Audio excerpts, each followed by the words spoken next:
Nama saya Syam Cerin Pamuji, NIM 19507025, Fakultas Matematika dan Ilmu Pengetahuan Alam Universitas Negeri Manado, Prodi Pendidikan Biologi.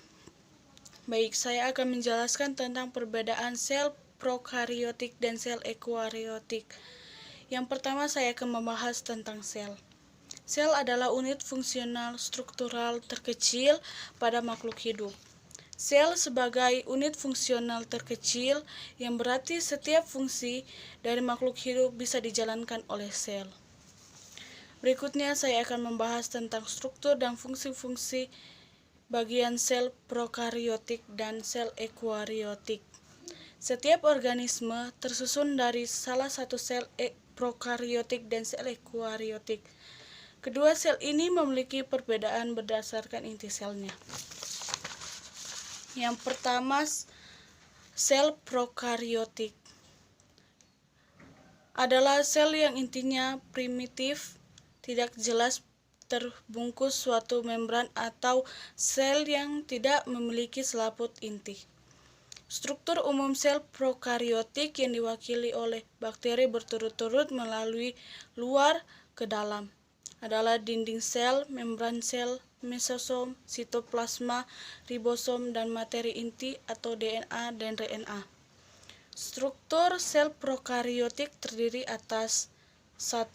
Dinding sel, berfungsi sebagai pelindung dan memberi bentuk yang tetap.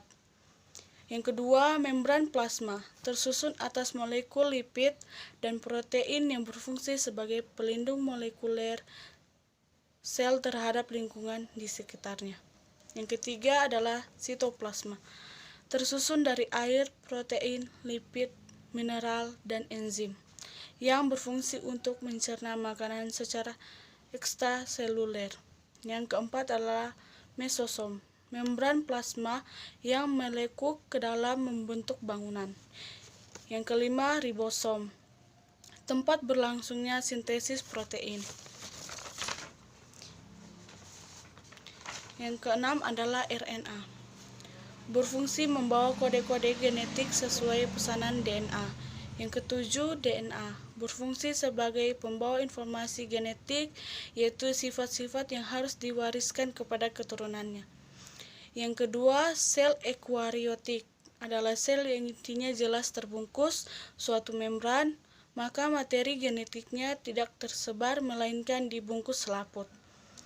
Yang pertama adalah membran sel, bersifat selektif, permeabel, artinya hanya dapat dilalui molekul-molekul tertentu seperti glukosa, asam amino, gliserol, dan berbagai ion.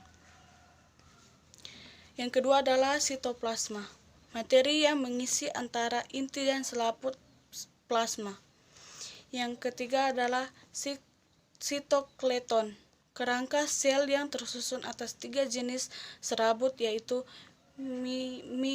mikrofilamen, mikrotubulus, dan filamen intermediat.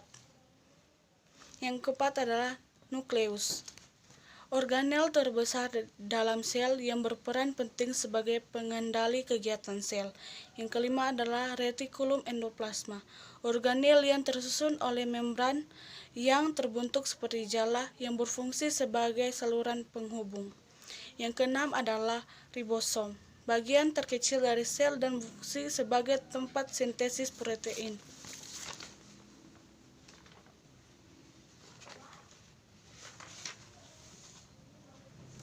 Yang ketujuh adalah kompleks Golgi, mempunyai hubungan erat dalam sekresi protein sel. Yang ke-8 adalah lisosom, merupakan membran kantong kecil yang berisi enzim hidrolitik. Yang ke-9 adalah badan mikro, berisi enzim. Yang ke-10 adalah kloroplas, sebagai tempat berlangsungnya fotosintesis.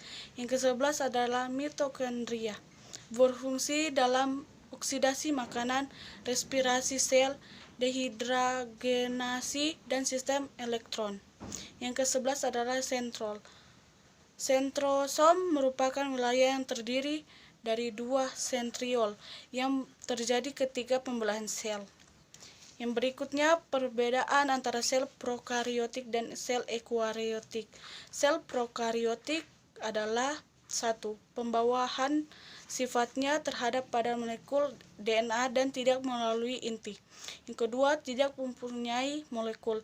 Yang ketiga, ribosomnya berukuran kecil dan tersebar di dalam sitoplasma. Keempat, alat gerakannya adalah flagela. Yang kelima adalah ukuran sel lebih kecil dibanding dengan sel eukariotik. Yang keenam adalah proses pernapasannya terjadi pada membran sitoplasma. Yang ketujuh adalah diameter selnya antara 1 sampai 10 mm. Yang kedelapan adalah DNA tidak terstruktur dalam bentuk helix.